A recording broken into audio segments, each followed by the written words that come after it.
Hello, I'm Dr. Tess Laurie, and welcome to Tess Talks.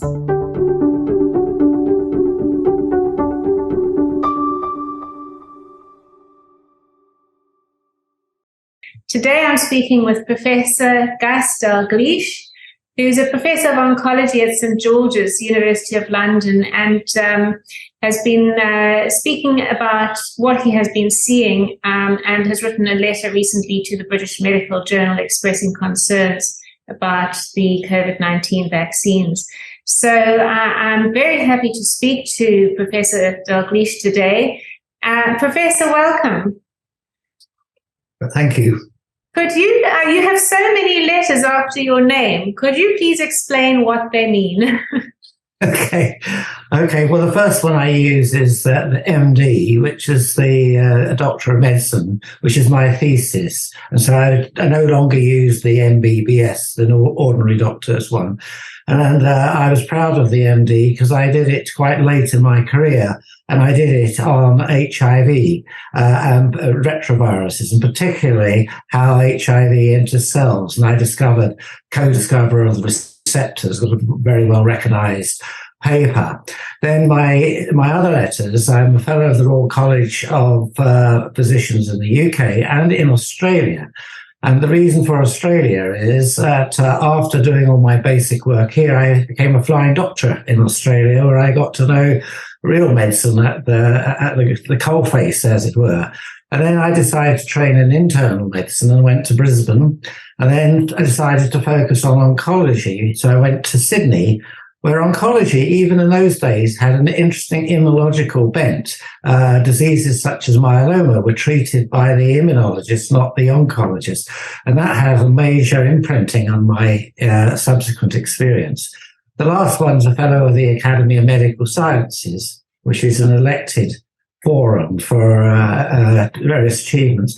And the other one was elected was fellow of the Royal College of Pathologists, and that's in view of all the basic work I did on HIV with regards to my thesis. Wow, well, what a resume and what a lot of hard work. I have to say the most exciting bit seems to be, to me, being the flying doctor. I always had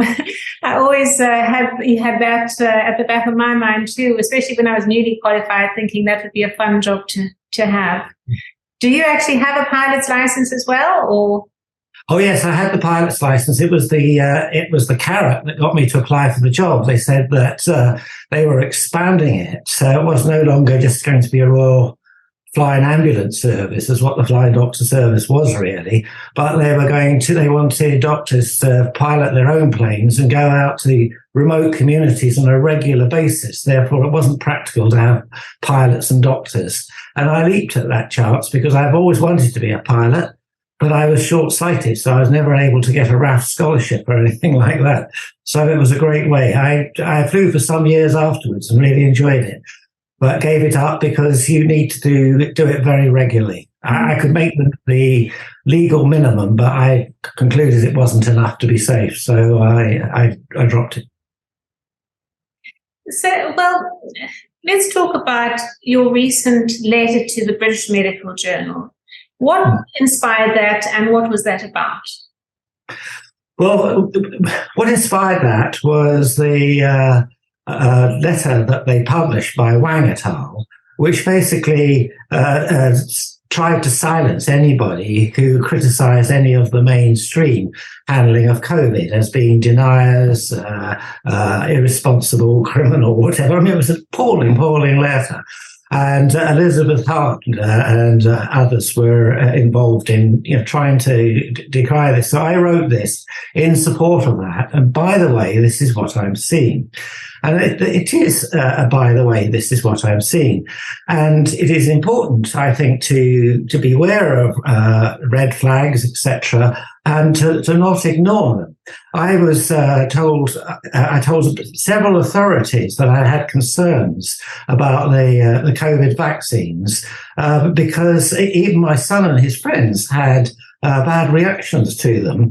And I was told by people very high up in the vaccine task force that these were just mere coincidence anecdotes of no consequences. It was perfectly safe and effective. And then I hear more and more and more things. And I realize that this is not a way of dealing with things, just pushing aside everything as they're safe and effective, be quiet. So now with the cancer, what is important is that what I'm seeing, these people are not going to be showing up in the death figures anytime soon.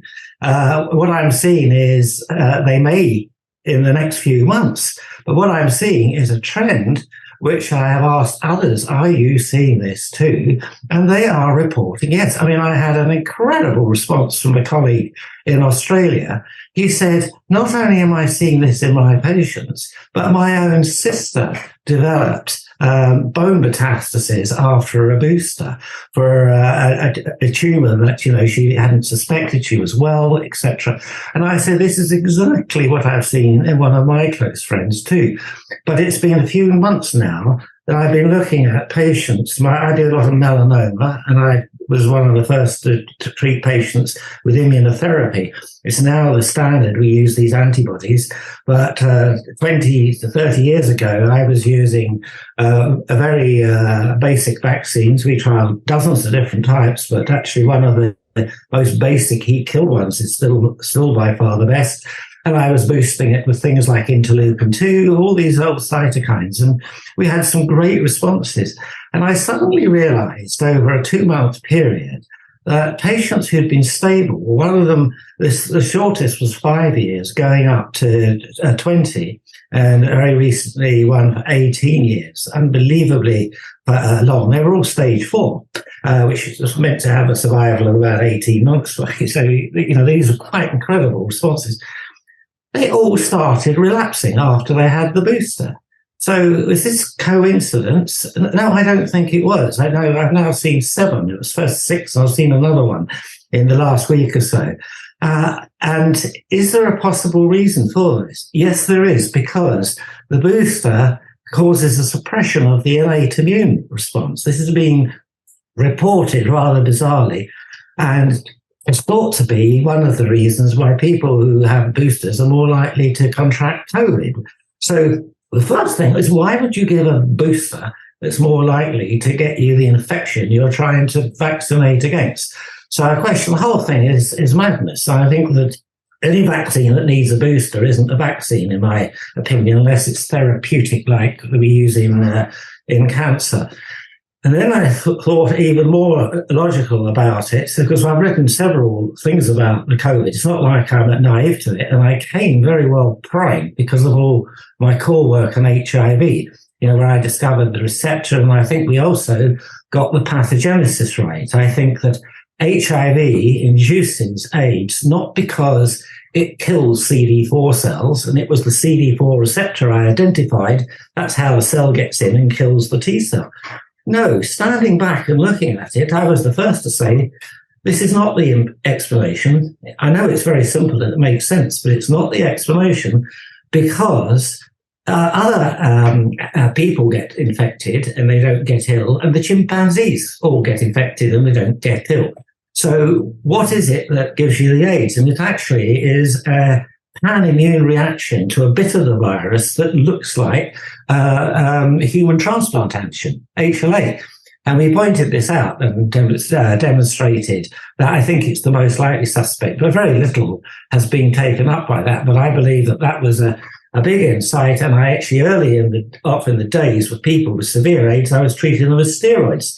And they were doing incredibly well because you were dampening down the fire. And it was the activation and fire that was causing the immune suppression, not the other way round. So coming at COVID with this, after hearing these terrible reports from Italian hospitals and things, I realized that the same sort of thing was going on some way or other. These patients were dying of overactivation of the immune response. They weren't dying of hypo. But of course, if you overactivate the immune response and throw your resources at something very ineffectually, you're going to exhaust it. And I realized that's what was going on with COVID, so I was interested in that. But my entree into what was going on with COVID was the fact that with Børge Sørensen in Norway, I had worked with him, and we had developed a very good HIV vaccine, which I was very annoyed was a kind of, everybody always wanted to put it down, but it's called Vax4X, but it was published in the Lancet, and indeed Professor Pollard from the COVID thing was the lead author on it, where it was shown that in people who were HIV infected a long time, if they received this vaccine, their viral load collapsed. The problem was that people said, oh, but the CD4 count should come up. And that, in an ideal world, that was true. And I worked with Birger Sørensen and pointed out that if you used a stronger cell-mediated adjuvant, then it probably would come up. So we did a small randomized study, and lo and behold, it did come up.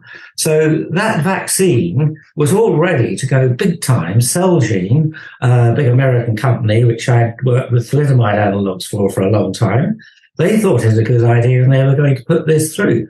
But then Bristol Myers Squibb bought them up and said, we're not interested in HIV, and killed it. So the point of this is we had done all this work. We had understood about the need for the adjuvant and what was important, that Birger and I came it from two different sources, but we had one thing in common. We both realized if you use the entire envelope of HIV as the vaccine, it would fail. Too many epitopes, and the reason you have too many epitopes is because you're hiding one or two that are vital. They're acting as a big shield. Now, all the envelope vaccines over the last 30 years have totally failed. And here's Birger's one, actually, it was the stepping stone to complete success. Why? Because he just picked 4 epitopes that if they were to mutate or destroy the virus would collapse. And that's where I thought, this is brilliant, and this is what I've involved. I've found one other epitope which we've added, and we now think it's the complete vaccine. So the reason we're going through this is that when COVID sequence became available, Birger was on the phone. Shall we apply the same approach to the COVID and make a vaccine for this, or the same principles? I said, yes, I completely agree. And you go for the core components, and the bit that we found with HIV, you need the core, the gag, not the whole outside. In this case, the outside envelope is called the spike. And when that was published, the whole world and its dogs all jumped on. We'll take the spike and we'll drop it in our favorite engine, whether it be adeno for AstraZeneca or messenger RNA for the others. They didn't think anymore just dropping this spike in. Birger said we need to pick out the bits that are the contained and shared and will be the Achilles heel. And while he was doing this, we did something called blast analysis. A blast analysis looks at that spike protein and said, does it have any homology with anything else? Well, there's a very simple technique, came back and said, 80% of this has human homologies. And homologies to platelet factor 4 and myelin were mentioned by Birger's team. So, you would expect if you don't exclude these things, you're going to end up with problems with clotting and neurological things. Now, we mentioned all this and told everybody, but no one took any notice. I was discarded as a simple clinician. What did I know about this sort of thing? But I was working with one of the best biophysicists, vaccine designers in the world. So I was very sort of annoyed and upset about that. But while we were doing this, it was obvious too that this COVID virus had a furin cleavage site in it, which others had spotted. The sequence of the Nature paper, and the Chinese colleagues spoke about everything in this sequence except the furin cleavage site, which is most remarkable because they put it there in the first place. And, in previous experiments. But more importantly, there were 6 other sites, inserts, which greatly increased the physical charge of the virus. And as such, this physical charge would allow it not only to latch on to the ACE receptor, the main ACE receptor, but also to bypass it and use co-receptors. And so it made it very, very, I would describe it made the virus attached to a cell the way a fridge magnet does to a fridge door. I mean, once it's inside of it, bang, it's none of this special key viruses going into receptors are meant to be, like they've got the key and they turn it out and then walk in. Now, this thing would be like glass, it would go straight in. And these features are never seen in viruses.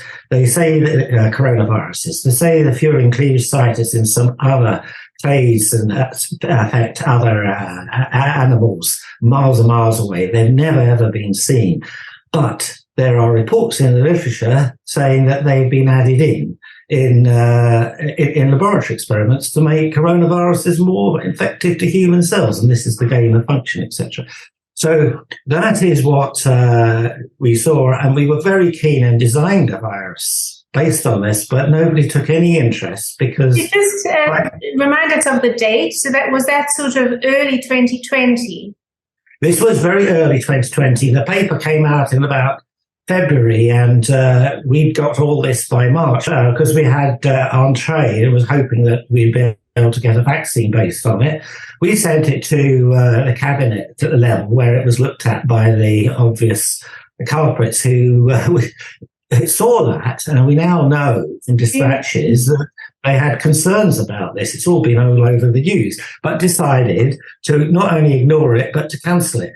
So we were unable to publish it. So which, when you refer to who it was sent to, do you mean SAGE or the Parliamentary Risk Assessment? Well, they would have sent it to Valence and Whitty and SAGE and Farrar, and we know that Farrar and Valence talked to Fauci about these, and they came to, I call it a conspiracy, to pretend it didn't happen, it wasn't there. Why would you do that? I mean, that's the big unanswered question. But we sent our paper then to all the top journals, and they all rejected it as not in the public interest. So it was clearly, it never had that before. They usually pretend to find problems with it scientifically and keep it for 2 or 3 weeks. They don't normally 2 or 3 months. Yeah, 2 or 3 months, exactly. So that was the first thing that I was very concerned about. Then the next thing was this work up to a lockdown. And, I was very, very anti-lockdown. And I just used the very simple observation: you lock down, everything else collapses. The problem is it doesn't collapse straight away. It takes months. And in the case of heart attack, strokes, it'll be a few weeks. But in the case of cancers, it'll be several months, and it will be disastrous. And besides, this is a respiratory virus. It is not Ebola. And I get the strong feeling, and I wrote in the Mail, I thought Chris Whitty seems to treat this virus as if it's like Ebola. No, it's not. It has been mutated, but very aggressive viruses attenuate. Wave after wave, they attenuate. And that's exactly what was happening with COVID. And I and many others said this is exactly what will happen. Lockdown will be an absolute disaster. And all the other things, follow the science list, follow the science. There was no science list. I mean, Fauci and co admitted they invented the 2 meters. They invented wear masks. Fauci, under interrogation, was unable to point one paper that supported using masks for this virus. And I also was very cynical because the smallest hole in a mask is 3 times bigger than the virus. So a whole host of things. So when it came to the vaccine, I felt, well, we've lost. We lost. Nobody would support our vaccine and listen to our arguments. But Big Pharma came in, bang, bang, bang, and they got all the support and had AstraZeneca and all these. And so it did appear from the initial figures that, the vaccine was going to be useful, and it was going to be given to people over 70 and at risk. May I just ask, as someone who's helped develop a vaccine before, what was your opinion of the speed at which these new technologies were released and were developed? And were you curious as to the pharmacokinetics, the biodistribution, how these new types of vaccines moved around the body, and where those data were, or were you sort of just going with the flow and seeing what what the I I was very, very familiar with both AZ technology, as I'd been involved with the Jenner Institute many years before. And I was also very aware of messenger RNA, as I had sat on the scientific board for 5 years of a major company that calls itself the messenger RNA vaccine company. Well, I knew then there were great problems in taking this forward into the clinic. And, I left that position 5 years ago. It was taken over in a big deal with an American company. So I knew that there were problems with all these things. And in both cases, all they did was drop this spike into their existing technology. Now, they assured us that the vaccines would just stay where they were put, in a depot, as it were. And that would be it. And we were told that evidence there. We now know that nothing could be further from the truth, particularly with the messenger RNA. They've been identified from people who had the vaccines in every organ going. So that was an incredible piece of misleading. But the real thing for me was, first of all, I started becoming aware of people I knew getting myocarditis, small strokes, etc. But the real thing was the VAERS data, which Pfizer tried to hide for 75 years, but it was brought out in a court action. Because hidden in plain sight, this is the main thing about it, hidden in plain sight was that the side effects from this vaccine, Pfizer, was completely, utterly unacceptable in any vaccine program going. And I must say, any regulator that passed the vaccine on that data clearly is not fit for the job, because my colleagues could see all this data and point out that the risks, the risks of dying if you had a serious adverse event from the vaccine was far higher than if you got the virus itself. So where all this data starts accumulating, one, that the regulatory authorities have either been lied to, or they haven't taken notice of the very, very data that's meant to be used in support. I got to be very suspicious. So that brings me, I have a natural suspicion to this as time has gone on. And so for my observations with the cancer patients one case I didn't take any notice of. Two, I thought that's the second. But when you get the third, fourth, fifth, you realize this is extremely unlikely to be related to chance, to pure chance and pure progression. And so, as I said, I asked other people, and it's been reported. I spoke on the phone to a doctor at a clinic in Germany. He's seeing it. I emailed a colleague of mine in Australia. He comes back, he's seeing it. And we know Ryan Cole has been broadcasting his findings about that for some time now. So there is a pattern, but what I want done is for it to be really actively monitored, because at the moment it's not being actively monitored and people are told it's coincidence, don't cause trouble.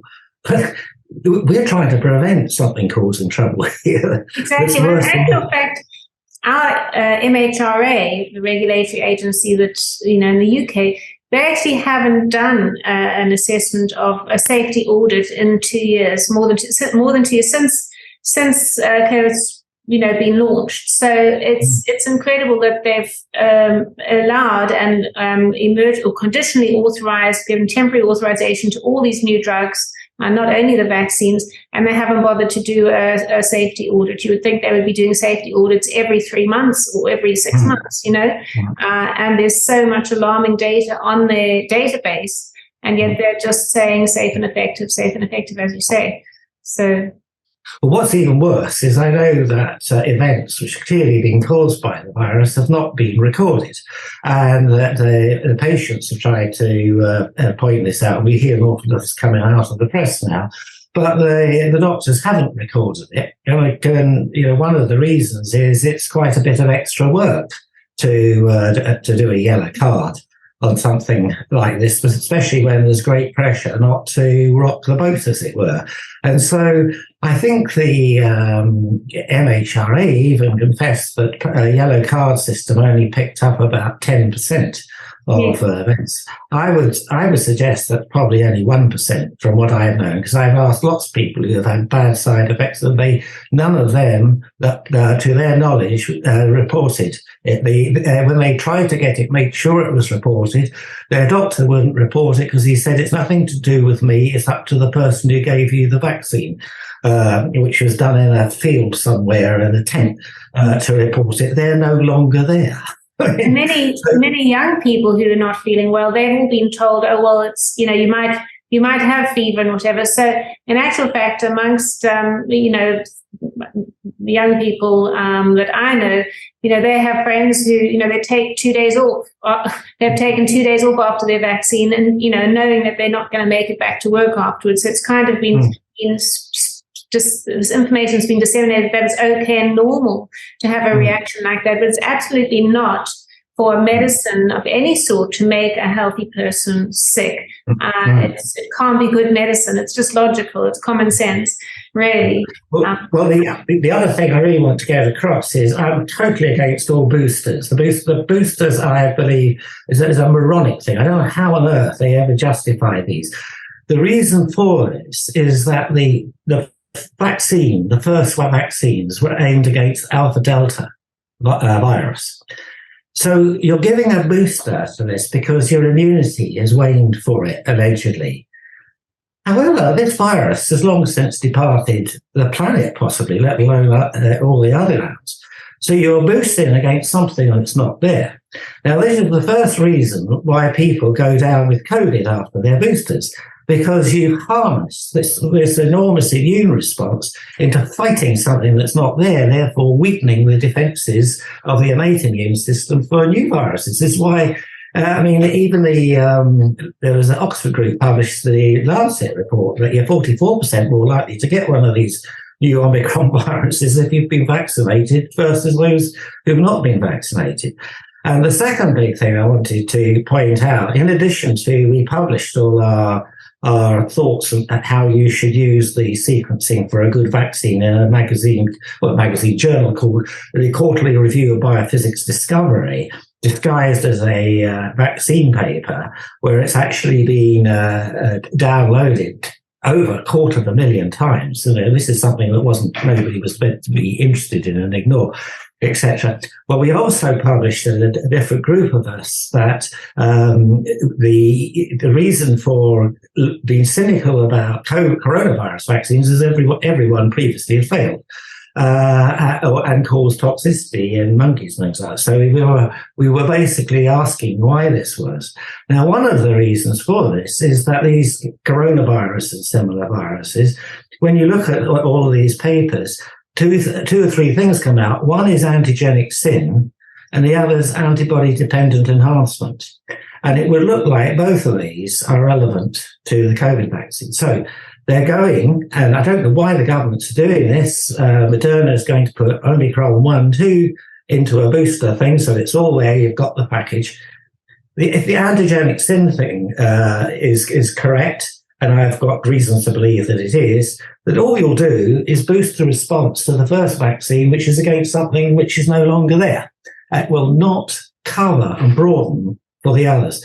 The other thing is, by creating so many antibodies, you create a soup that actually enables antibody-dependent enhancement. So you have antibodies will make any new virus even more likely to infect the thing. And that's what I believe we're seeing, because the number of people I know who've gone down with COVID again just after the vaccine, it's unbelievable. And if this is reported, the response is even more unbelievable, and that is, it's a pity you didn't have it sooner.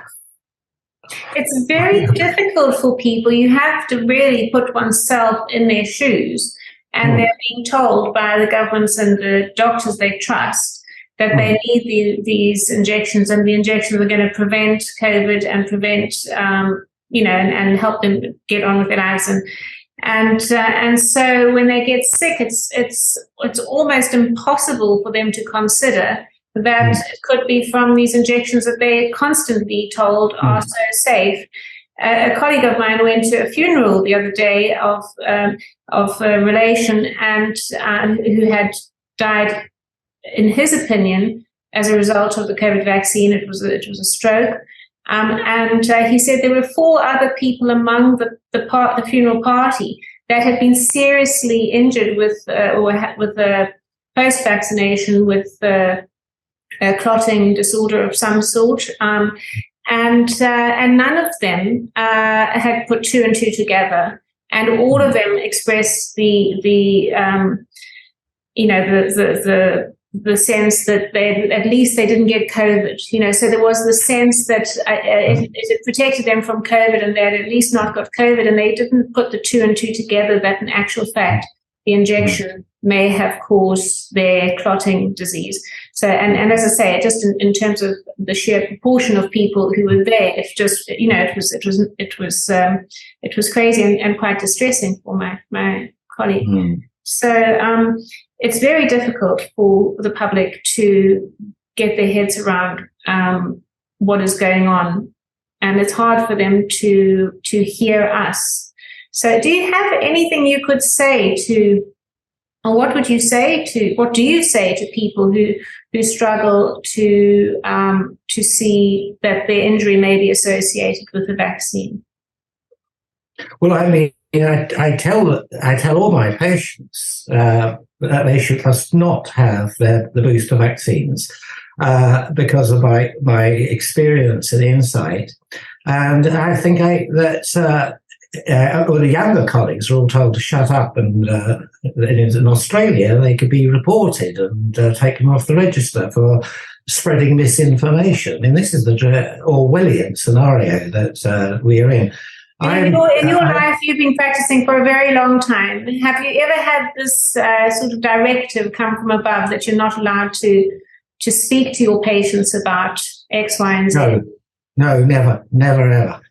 In fact, it's been the other way around. That certainly in the cancer doctor, you have to tell them a bit too much in order to help them make decisions. So.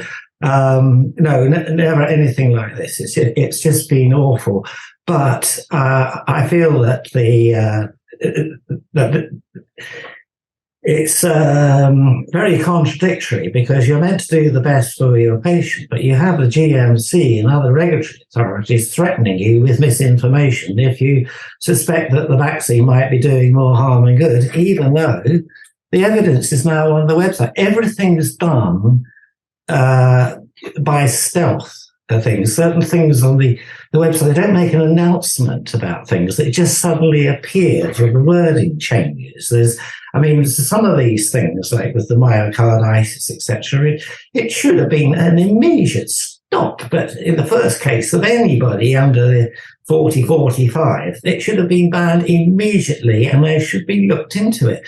You have eminent cardiologists, and who they are. Malhotra, I can't pronounce the name, but he went from a pro-vaccine propaganda program to don't touch it with a barge pole. It's poison. Stop it. You must stop it now.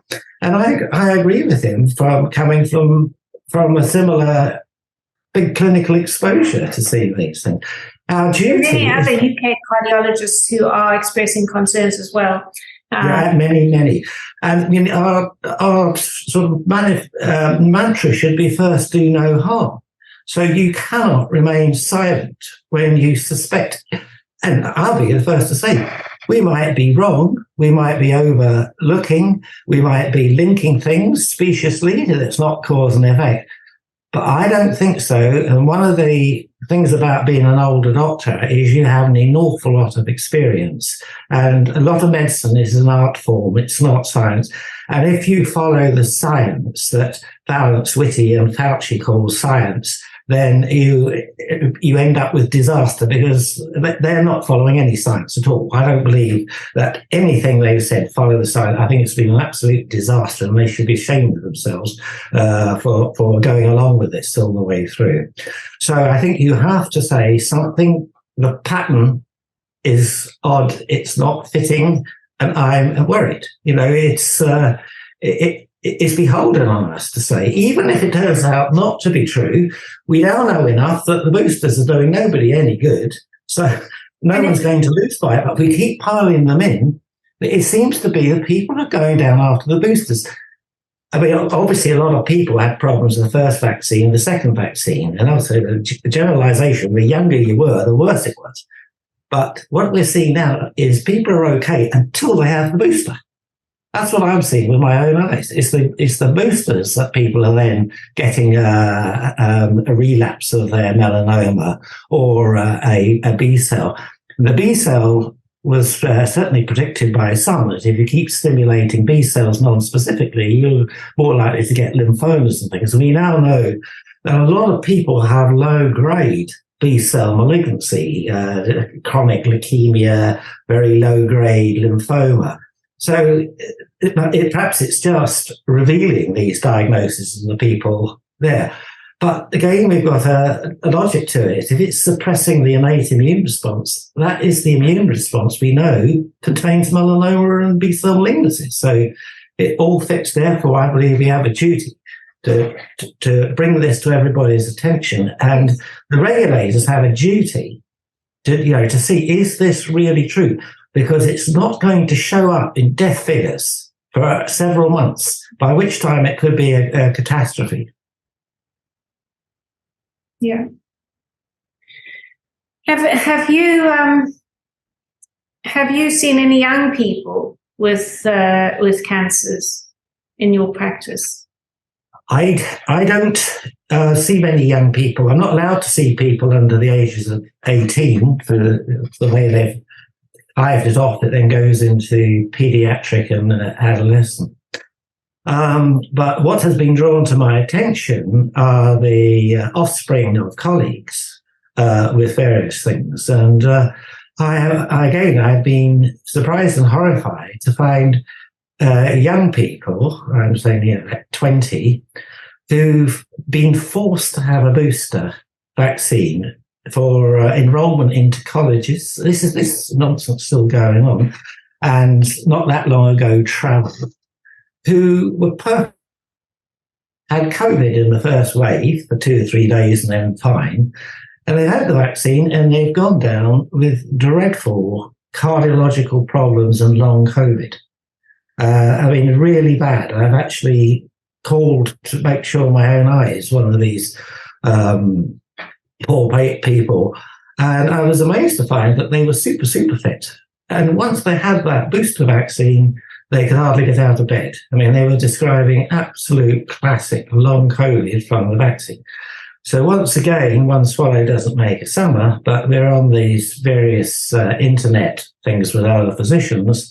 And one of the guys, after I'd seen this, he comes on a couple of weeks later and he said, has anybody seen long COVID after vaccination? I've now had my 6th 30-year-old and younger patient go down with long COVID after the vaccine. They'd all had the virus naturally and recovered. So why would you give a vaccine to somebody? And that was my first big argument. I got into arguments, they call them debates, on a television thing with somebody who told me he was a very experienced person involved in developing vaccines and bugs and things like that, and antibiotics, what have you. I said, why on earth would you want to give a booster to somebody without checking whether they had a good immune response, either naturally or to their compulsory vaccine in the first place? And they said, it's far too much effort to go in doing tests for that sort of thing. To which I replied, well, I'd just been away for the first time for quite some time, and I had more COVID tests than I had hot dinners on that trip. So I said it's clearly not a problem if you're doing a test and trace kind of business. But it would have been very simple to run that and much cheaper than what they're charging now for the booster vaccine. So there's so much that's illogical that's been going on this. And there's so much, this is my opinion, it is science, follow it. I mean, Fauci actually said on the thing, he said, if you criticize me, you criticize science, and you can't do that. I mean, that's his logic. He is science, and you can't criticize it, whatever he says. Anyhow, it's a distraction. Yeah. So you've said very clearly that people shouldn't take boosters. Yes. Do you have an opinion on what people can do if they if they are concerned about the effects of the vaccine. I'm thinking, in terms of repurposed medicines that have been suggested and are being used widely, but we don't have a lot of evidence on them for vaccine injury. Do you have an opinion on anything like that? Well, certainly, I've had a lot of friends who had problems with both COVID in the very early days and then the vaccines now. And I've noted that some of them say they're a bit short of breath after having had a booster. They just don't feel well. And I've suggested soluble aspirin for that because the spike causes microclots when it attaches to the ACE protein. And I've been impressed that several people have said that it really improves that particular symptom, but not the fatigue and tiredness. It just seems to improve that they feel better. They don't feel short of breath, but it doesn't affect the muscle aches and the general overall tiredness. And anyhow, I've been working for years on, again, it comes from my melanoma patient. I said to this melanoma patient of mine who'd only gone halfway through a vaccine program before it had been pulled, but she remained remarkably well. And I said, on follow-up, I said, "You're unbelievably well. You should have progressed. You must be taking something I don't know about." She said, "No." Anyway, she finally said, "Well, I don't know whether it makes any difference, but I've been over to America to a clinic and I got hold of some stuff called low-dose naltrexone." So I said, "Tell me about it." And so I looked into it, I researched it. And I was in America, I went to see Bahari, who was the doctor who salvaged it and was starting to give it up. And I became aware that this was real because, I was trained as a classical pharmacologist. The more you give, the better it is. The idea of a low dose had a benefit. But I could embrace that because of cytokines. Cytokines efficacy is all in a bell-shaped curve. So you get to a point, if you give more, you actually lose the effect. And I realized it was going on here. So I cut a long story short, done a lot of basic research. I've found that the inflammatory things improve incredibly with low-dose naltrexone. I wanted to know why that was. The Bihari and Zoltan fellow who did all the lab work, so it was because it modulated opiate receptors. And I couldn't see how that explained dramatic improvements in Crohn's, psoriasis, and some of my patients who weren't very stable. So we published this. I went looking, having done the CD4 receptor for HIV, I applied the same technique and did receptor screens for naltrexone. And up came TLR9. And TLR9 is a major inflammatory pathway. If you stimulate it, it shuts down IL-6. Interleukin-6, its generic name is cancer growth factor. So at a stroke, it told me why my cancer patients were actually, it wasn't so much response, it was stability. It was amazing stability. So when the cancer patients started saying people had got COVID and nothing worked for them, I suggested low-dose naltrexone on the grounds that high IL-6 goes with cancer and COVID. And I've seen and reported, I've written a chapter and we're writing a major paper now on it, that IL-6 has an amazing effect on, giving low-dose naltrexone to patients with long COVID has an amazing effect on their symptoms.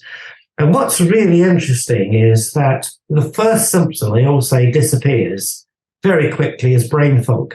Well, my God, that is the biggest impediment to work. If you've got brain fog, you can't even work the computer. I think that actually might have been is possibly due to a co-discovery, which we couldn't replicate, but we now realize we used a different class of cell, that it inhibits IL-4 as well. And IL-4 is expressed on microglia. So I think that quick recovery is due to the low-dose naltrexone's effect on IL-4. The effect on shortness of breath and fatigue takes 2 or 3 weeks. And I think that's due to the IL-9, shutting down the IL-6 and the inflammation pathways. I've tried desperately for people to do a study in it, but they all say haven't got the resources. They seem to actually have the resources for doing all these vaccines, but a simple thing like this is It's really, really fascinating. There's no money in these older generic medicines. But what you're saying is so fascinating, especially since ivermectin is one of those things that modulates interleukin-6 as well. And I've heard of it being used to treat cancer too in cancer protocols. Yes. So it's really fascinating. If one had the funds and the resources to research these other medicines, these generic medicines that are cheap, we probably wouldn't need these new big pharma drugs at all. We need. It's fascinating you say that, because the guy came up to me wanting to. He was a patient of mine. And he was very, very rich, and he wanted to see whether he could kind of fast track drugs in the future. And I said, and he was quite a philosopher, and I posited, there is a possibility that we don't need any new fast-track drugs. They're already all out there. It's just the matter that we haven't screened them and appropriately validated them properly. And I remember saying that is a possibility, because there are so many drugs out there which do have added knock-on parallel functions which are useful in other diseases. And that's always been the case, but with outside of serendipity, they never get unveiled properly. Mm-hmm. I certainly think low-dose naltrexone is a fantastic cancer agent who I really want to put in the clinic. I spend all my time trying to persuade somebody to do it. I mean, if you pay for the trial, and hence the problem, the trials are so expensive. You can get protection even off patent for a couple of years in most jurisdictions now, but it's just people can't think beyond that. I mean, it's very frustrating. I think what you're saying is really interesting, because, as a doctor with this wealth of experience, and you're talking about a medicine, a safe, cheap old medicine that's really been around for a long time and is very cheap, then there should be a certain amount of leeway, and I think there always has been, for you to try it, to give something a try if there's nothing to lose, really. I know we've put this real emphasis on the gold standard being an RCT, or randomized controlled trial. But during COVID, we've seen how easily these trials can be corrupted as well, and goodness knows how many trials have been corrupted in the past we haven't even picked up on, that have led to the approval of new drugs, and then and then studies down the line show that actually they're not that safe or they don't work. So what is your feeling about this? Do you think doctors should be allowed to use safe old medicines that they think might have a chance at helping? Yes, I do, but it's nice to get the evidence, say, I told you so, without the randomized controlled trial business. It's interesting that, I've come from oncology, and one of my he wasn't a direct mentor, but when I was doing my research at the Institute of Cancer Research, there was a couple of professors, and one of them, who sadly passed away not that long ago, Mike Peckham. He basically didn't do randomized controlled trials. He did non-randomized gradual evolution improvements. So you get a hit with a lymphoma with one drug, but it's obviously not good enough. So the next few patients get A and B added. And basically they did that till they ended up with like CHOP, for Hodgkin's lymphoma, for instance. And then when they get another one come along, like rituximab, they add that on, so it comes CHOP-R. and all that sort of became standard practice without going through any of these great big things.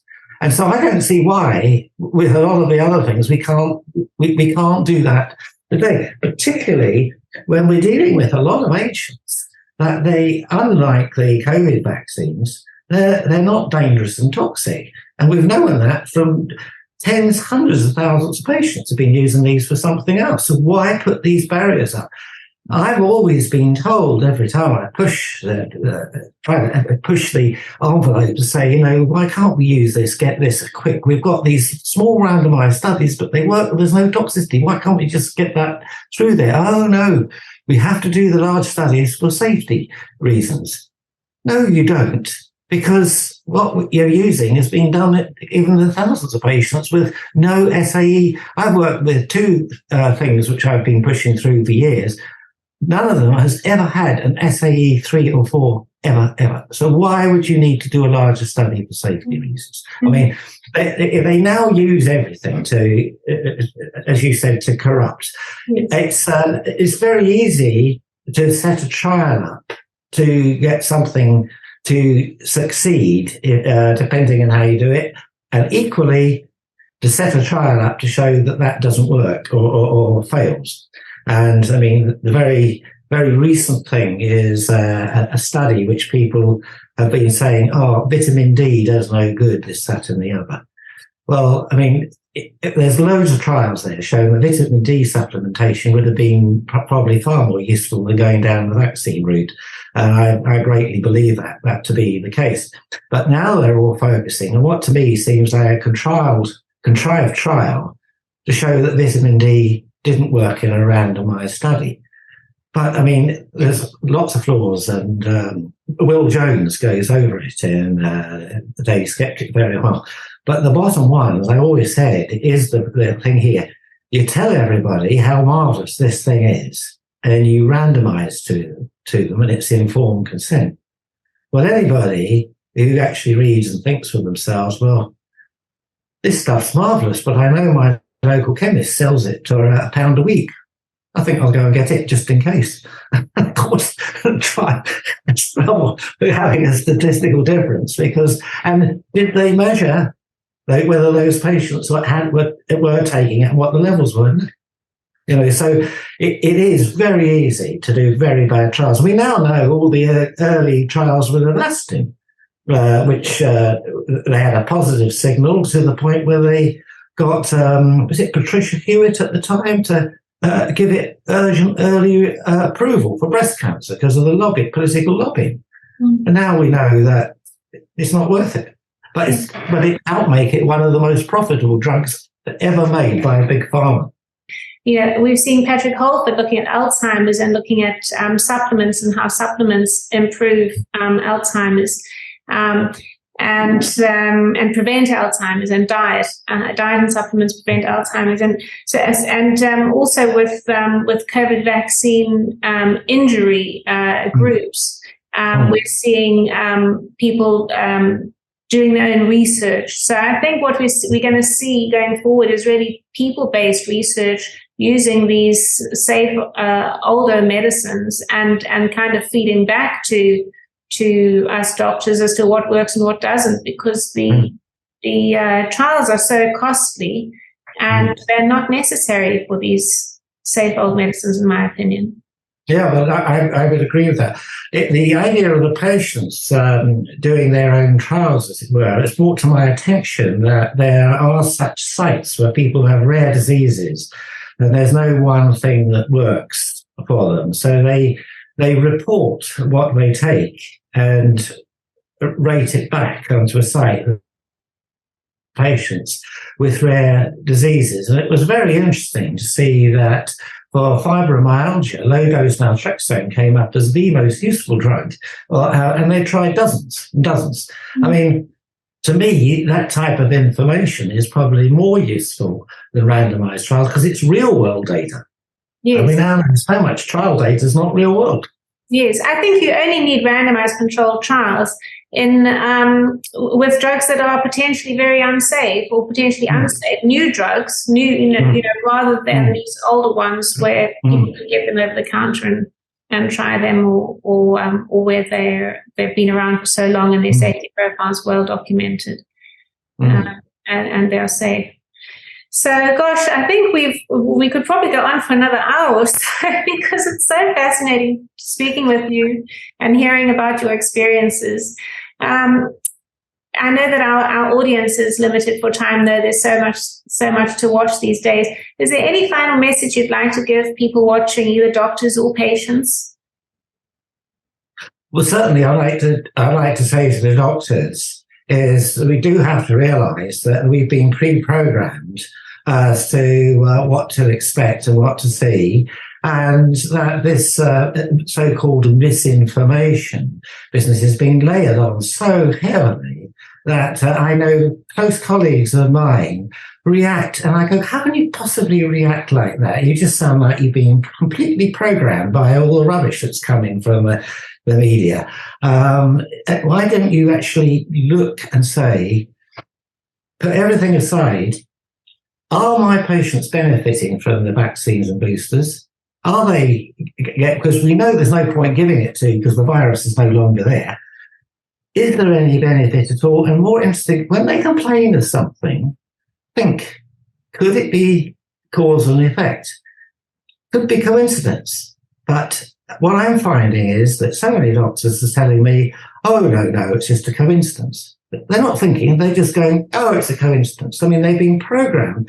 And those who suspect something aren't saying things because they're worried about their career. The younger doctors are picking these things up. They're worried about it because they're told not to report. This is a terrible Orwellian situation. So my message to doctors is say, we're meant to be independent. We're meant to do the best for the patients, not what we're told to do by some Orwellian government that thinks it's following a science that they've shown is fake and false in the way everything's turned out to be. Professor Dalgleish, thank you so much for your wise words and advice. Okay, thank you.